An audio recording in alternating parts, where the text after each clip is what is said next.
நேர்களுக்கு இனிய வணக்கம். கடந்த 24 மணி நேரங்களில் குவைத்திலிருந்து கிடைக்கப்பெற்ற செய்திகளோடு உங்களை சந்திக்கின்றோம். முதலில் 540 விண்ணப்பங்களில் முதல் நாளில் 320 சரிபார்ப்பு குடும்ப விசாவாக வழங்கப்பட்டிருக்கிறது.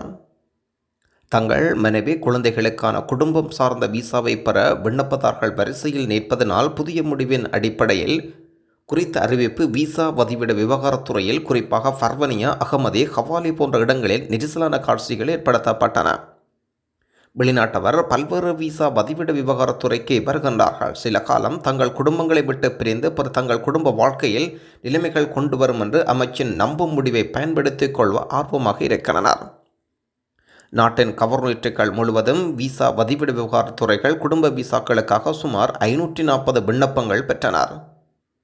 விண்ணப்பதாரர்கள் ஒரு சந்திப்பை திட்டமிட வேண்டும் என்றும் சொல்லப்பட்டிருந்தது. வெளிநாட்டில் உள்ள குவைத் தூதரகங்கள், குவைத் வெளியுறவு அமைச்சகங்கள், குவைத்தில் இருக்கும் விண்ணப்பதாரர்களின் சொந்த நாட்டு தூதரகங்கள் ஆகியவற்றிலிருந்து சரிபார்க்க வேண்டிய குழந்தைகளின் பிறப்புச் சான்றிதழ் அங்கீகரிக்க தவறியது மிகவும் பொதுவான பிரச்சினை. இந்த முடிவு முழுமையாக அமுல்படுத்தப்படுவதனால் வரும் நாட்களில் விண்ணப்பங்களின் எண்ணிக்கை குறையும். வெளிநாட்டவர்கள் புதிய முடிவுக்காக உள்துறை அமைச்சின் மிகுந்த ஆறுதலையும் நன்றிகளையும் தெரிவித்தனர். அவர்களின் வாழ்க்கை தரத்தை கணிசமாக மேம்படுத்தும் என்று நம்பப்படுகின்றது. ஓமான் கடலில் கவிழ்ந்த எண்ணெய் டேங்கர் 13 இந்தியர்கள் உட்பட 16 பேர் மாயம். ஓமான் கடலில் துறைமுகத்தில் சென்ற கப்பலிருந்து எண்ணெய் டேங்கர் கவிழ்ந்திருக்கிறது. அதில் பணியாற்றிய 13 இந்தியர்கள் உட்பட 16 பேர் மாயமாகி இருக்கின்றார்கள். ஓமானின் தென்மேற்கு கடற்கரையில் அமைந்திருக்கும் ஒரு துறைமுகம் ஒன்றில் இந்த சம்பவம் இடம்பெற்றிருக்கிறது. அந்த நாட்டின் எண்ணெய் மற்றும் எரிவாயு தொழில் சார்ந்த முக்கிய அங்கமாக திகழ்கின்றது. எண்ணெய் டேங்கருடன் சென்ற கப்பல் ஒன்று துறைமுகத்துக்கு அருகே கவிழ்ந்து விபத்துக்குள்ளானதாகவும் ராஸ் மத்ராவில் இருந்து தென்கிழக்கே சுமார் 25 கடல் மைல் தொலைவில் இந்த சம்பவம் இடம்பெற்றுள்ளது. இதில் எண்ணெய் டேங்கரில் பணியாற்றிய இந்தியர்கள் 13 பேர், இலங்கையைச் சேர்ந்த 3 பேர் என்று 16 பேர் மொத்தமாக மாயமாகி இருக்கிறனர். அவர்களை தேடும் பணிகள் மிக தீவிரமாக நடைபெற்று வருவதாகவும் ஓமான் கடல் பாதுகாப்பு மையம் உறுதி செய்கின்றது. கடலில் தலைகீழாக கவிழ்ந்ததில் 16 பேரும் இறந்திருக்கக்கூடும் என்று நம்பப்படுகின்றது. இந்த கப்பல் 117 மீட்டர் நீளம் கொண்ட குறுகிய கடல் பயணத்துக்காக 2007இல் வடிவமைக்கப்பட்டிருந்தது. வெப்பம் தொடர்பான உடல்நல அபாயங்கள் காரணமாக சூரிய ஒளியில் ஈடுபடுவதை எச்சரிக்கை வழங்கப்படுகின்றது. குவைத்தினுடைய சுகாதார அமைச்சகம் சூரிய ஒளியை நேரடியாகவும் நீண்ட நேரமாகவும் காலை 10 மணி தொடக்கம் மாலை 4 மணி வரை வெயில், வெப்பச்சோர்வு, வெப்பத்தாக்கம், தசைமுறிவு போன்றவற்றின் அபாயம் காரணமாக எச்சரிக்கை வழங்கப்படுகிறது. அதிக வெப்பநிலை ஜூலை தொடக்கம் 10 நாட்கள் வெப்பம் தொடராக இருக்கும். ஆகவே குழந்தைகள், கடற்கரைக்கு செல்பவர்கள், நீர் விளையாட்டு ஆர்வம் உள்ளவர்கள், வெளியில் வேலை செய்பவர்கள் குறிப்பாக பாதிக்கப்படுகின்றனர். இதில் அதிகம் பாதிக்கப்படுவது குழந்தைகளும் வயதானவர்களும். குவைத்தில் சிறுமியை பாலியல் பலாத்காரம் செய்த இஸ்லாமிய கல்வி ஆசிரியருக்கு 10 ஆண்டுகள் சிறை தண்டனை வழங்கப்படுகிறது. இன்றைய தினம் இறுதி தீர்ப்பு வாசிக்கப்பட்டிருந்தது. அதன் அடிப்படையில் குவைத்தில் இருக்கும் நீதிமன்றம் எகிப்திய இஸ்லாமிய கல்வி ஆசிரியருக்கு 10 ஆண்டு கடின உழைப்புடன் 10 ஆண்டுகள் சிறை தண்டனையும் அதைத் தொடர்ந்து நாடு கடத்தலும் உட்படுத்தப்படுகின்றார். மேல்முறையீட்டு நீதிமன்றம் தீர்ப்பை இன்றைய தினம் உறுதி செய்திருக்கிறது. குவைத்தில் பரவலான மோசடி திட்டங்கள். குவைத்தில் வெளிநாட்டவர்கள் வேட்டையாடப்படுகின்றனர். அப்துல் மலக் என்பவர் பங்களாதேஷ் நாட்டைச் சேர்ந்த ஒருவர். சமீபத்தில் இனந்தெரியாத நபர்களால் திட்டமிட்ட நிதி மோசடி திட்டத்தில் பலியாகி 20 நிமிடங்களில் மொத்த பணத்தையும் இழந்திருக்கிறார். அரப் டைம்ஸ் நாளிதழ் நடத்திய நேர்காணலில் அவர் இது தொடர்பான விசேட செய்தியை வழங்கியிருக்கிறார். அவரது வங்கி கணக்கை புதுப்பிக்க தகவல் கோரி தொலைபேசி அழைப்பில் தொடங்கியது. அவர் இணைக்கவில்லை என்றால் அவரது கணக்கு மூடப்படும் என்று எச்சரிக்கை வழங்கப்பட்டிருந்தது. சிறிது நேரத்தின் பிறகு அவருக்கு ஒருமுறை கடவுச் சொற்கள், அதாவது OTP அடங்கிய SMS செய்திகள் வந்தன. மற்றொரு அழைப்பு OTPகளை வெளியிடும்படி கேட்டுக்கொண்டது. சில நிமிடங்களில் அவரது வங்கி கணக்கிருந்த அனைத்து பணங்களும் மாயமானது. குவைத்தில் 24 வருடங்கள் பணியாற்றிய பிறகு குவைத்தை விட்டு வெளியேற திட்டமிட்டிருந்த காரணத்தினால் அந்த பணம் பல ஆண்டுகளாக திரட்டப்பட்டதாகவும் தனது சேமிப்பை சொல்லுகின்றார். சம்பந்தப்பட்ட அதிகாரிகள் வங்கி நிர்வாகத்திடம் தனது நிதி மீட்க உதவுமாறு வேண்டுகோள் வைத்திருக்கிறார்.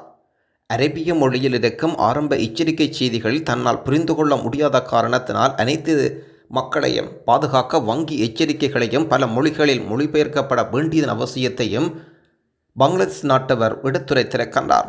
அவரது தொலைபேசி அழைப்புக்கு பதிலளித்து ஓடிபியை வெளிப்படுத்துவதில் தனது தவறை ஒப்புக்கொண்டிருக்கின்றார். தாம் ஏமாற்றப்பட்டதையும் ஒப்புக்கொள்கின்றார்.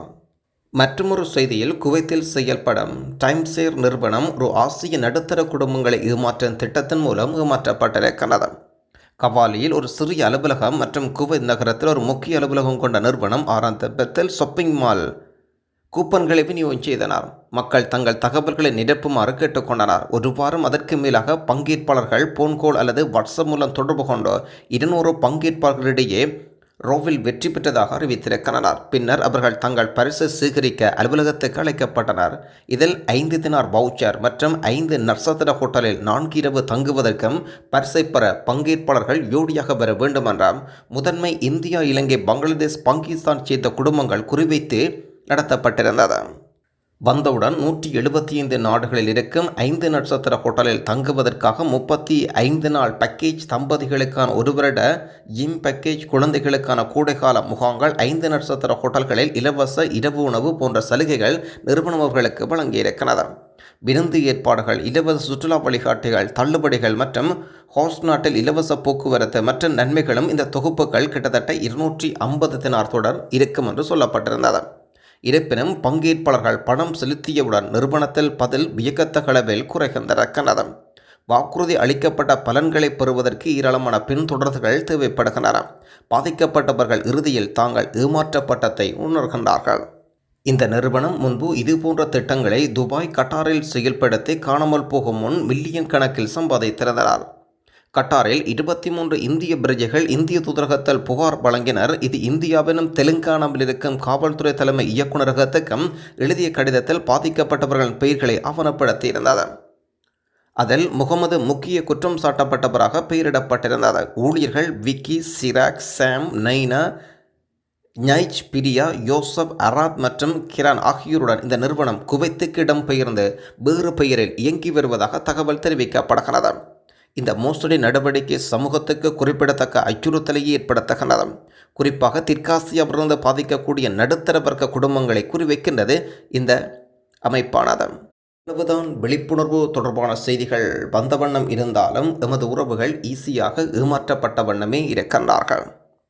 எந்த வங்கியோ எந்த அரச நிறுவனமோ, அதாவது வங்கி தொடர்பான உங்கள் தனிப்பட்ட தகவல்களை ஒருபோதும் கேட்க மாட்டார்கள். இதற்காக நீங்கள் OTP நம்பரை இன்னொருவருக்கு கொடுக்கின்றீர்கள். அந்த விடயம் கூட இன்று வரை எமக்கு புரியவில்லை. நன்றி. மீண்டும் இன்னும் ஒரு குவைத் பற்றிய விசேட செய்திகளோடு உங்களை சந்திப்போம். ஏதாவது குவைத் பற்றிய செய்திகள், உங்களை பற்றிய அனுபவங்களை பகிர்ந்து கொள்ள விருப்பினும் எமது வாட்ஸ்அப் இலக்கங்களுக்கு அனுப்பி வையுங்கள். நன்றி, வணக்கம்.